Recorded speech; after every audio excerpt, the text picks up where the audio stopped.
নিরামিষ দিনের একেবারে পারফেক্ট একটি রেসিপি হচ্ছে নিরামিষ এঁচোড় কোপ্তা। পেঁয়াজ রসুন ছাড়াও কতটা সমৃদ্ধ আর সুস্বাদু হতে পারে এই রেসিপি না খেলে বোঝা যাবে না। রাজকীয় স্বাদে ভরপুর নিরামিষ এঁচোড় কোপ্তার রেসিপিটি দেখে নেওয়া যাক।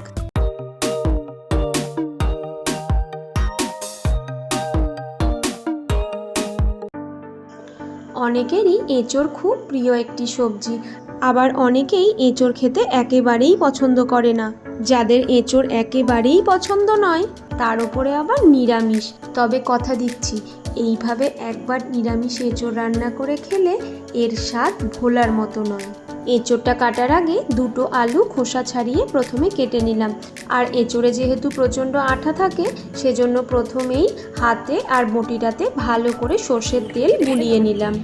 এঁচোড় খেতে তো ভালোই লাগে, কিন্তু এঁচোড় রান্নার আগে এই এঁচোড় কাটার ব্যাপারটা খুবই বিরক্তিকর একটি কাজ। যাই হোক, খেতে গেলে কাটতে তো হবে। প্রথমে এঁচোড়ের খোসাটা ছাড়িয়ে এঁচোড়ের যে এই অংশটা আছে এটাকে বাদ দিয়ে দেবো। এটা খুবই শক্ত হয়, প্রেসারে সেদ্ধ করলেও সেদ্ধ হয় না। আর কাটা এঁচোড়গুলোকে হলুদ জলে ফেলে রাখবো, তাহলে এঁচোড়টা চট করে কালো হবে না। পুরো এঁচোড়টাকেই ছোট টুকরো করে কেটে নিয়েছি। এবার প্রেসারে নিয়ে নিচ্ছি সেদ্ধ করার জন্য। আগে যে আলু দুটো কেটে রেখেছিলাম সেটাও ধুয়ে প্রেসারের মধ্যে দিয়ে দিলাম। এবার অল্প পরিমাণ জল দিয়ে সেদ্ধ করার জন্য গ্যাসে বসিয়ে দেব। হাই ফ্লেমে 3টে সিটি দিলেই এঁচোড়গুলো খুব ভালোভাবেই সেদ্ধ হয়ে যাবে। গ্যাসটা বন্ধ করার পরেও আমি সঙ্গে সঙ্গে প্রেসারের ঢাকনাটা খুলে নিয়ে 10 মিনিট মতো রেখে দিয়েছিলাম। সেদ্ধ করা এঁচোড়গুলো একটা ঝুড়ির মধ্যে নিয়ে নিলাম, যাতে জলটা সহজেই ঝরে যায়। এঁচোড়টা ঠান্ডা হতে থাক, এখানে একটা মশলা বানিয়ে নিই। কয়েক টুকরো আদা আর 2টো কাঁচা লঙ্কা মিক্সিতে পেস্ট করে নেব। এবার এঁচোড় আর আলুটাকে একসাথে স্ম্যাশ করে নেব। এঁচোড়গুলো এখনও একটু গরম আছে, সেজন্য আমি স্ম্যাশারে করেই এগুলোকে মেখে নিচ্ছি। এবার এর মধ্যে দিয়ে দিচ্ছি 2 টেবিল চামচ বেসন, 1.5 চা চামচ লবণ, হাফ চা চামচ হলুদ গুঁড়ো, 1 চা চামচ কাশ্মীরি লাল লঙ্কার গুঁড়ো, 1 চা চামচ জিরে গুঁড়ো। আরও একটু টেস্ট বাড়ানোর জন্য আদা আর কাঁচা লঙ্কার পেস্ট থেকে একটু এর মধ্যে দিয়ে দিলাম। এবার হাতে করে খুব ভালো করে মেখে নিতে হবে। মাখার পর একটু নরম মনে হচ্ছিল, সেজন্য আরও 1 টেবিল চামচ বেসন অ্যাড করেছি। এবার এগুলো থেকে মাঝারি গোল শেপের বানিয়ে নেব। আপনারা সাইজটা নিজেদের ইচ্ছা অনুযায়ী ছোট বড় করতেই পারেন। সব কোপ্তাগুলোই রেডি হয়ে গেছে, এবার ভেজে নেওয়ার পালা। গ্যাস জ্বালিয়ে একটা কড়াই বসিয়ে নিলাম। কড়াইটা একটু গরম হয়ে গেলে এর মধ্যে নিয়ে নিলাম সানফ্লাওয়ার অয়েল। আপনারা সর্ষের তেলেও ভাজতে পারেন। প্রথমে হাই ফ্লেমে তেলটাকে গরম করে নিয়েছি। গ্যাসের ফ্লেমটাকে মিডিয়ামে করে একে একে কোপ্তাগুলোকে গরম তেলের মধ্যে দিয়ে দিলাম। খুব ভালো করে কোপ্তাগুলোকে উল্টে পাল্টে বাদামি বর্ণের করে ভেজে নেব।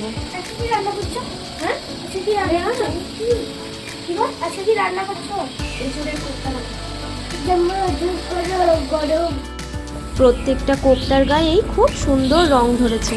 এবার এগুলোকে সব তুলে নিচ্ছি। এই কোপ্তাগুলো শুধুই খেতে এত ভালো লাগে, আমি তো মাঝে মাঝেই এই কোপ্তাগুলো বানিয়ে থাকি। শুধুই কয়েকটা খেয়ে নিলে পেট ভরে যায়। প্রত্যেকটা কোপ্তা ভাজা হয়ে গেছে, এতটা তেলের প্রয়োজন নেই, সেজন্য তেলটা একটু কমিয়ে নিলাম। এবার ওই কড়াইয়েই 2টো শুকনো লঙ্কা, 2টো তেজপাতা আর গোটা গরম মশলা, যেমন 2টো এলাচ, 2 টুকরো দারচিনি, 2-3টে লবঙ্গ আর 5-6টা গোলমরিচ দিয়ে দিয়েছি।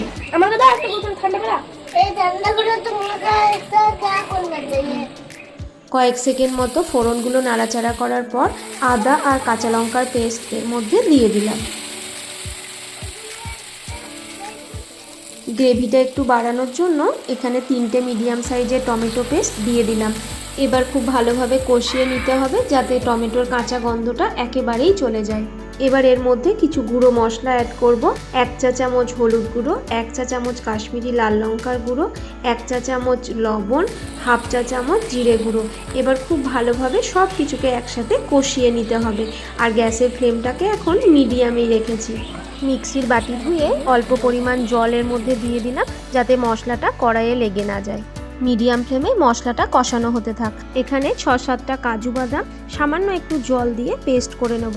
এটা নিরামিষ রান্না, সেজন্য এই কাজু বাদাম বাটাটা দিলে টেস্ট কিন্তু বেশ ভালো হয়। তবে এটা সম্পূর্ণ অপশনাল, আপনারা দিতেও পারেন নাও দিতে পারেন।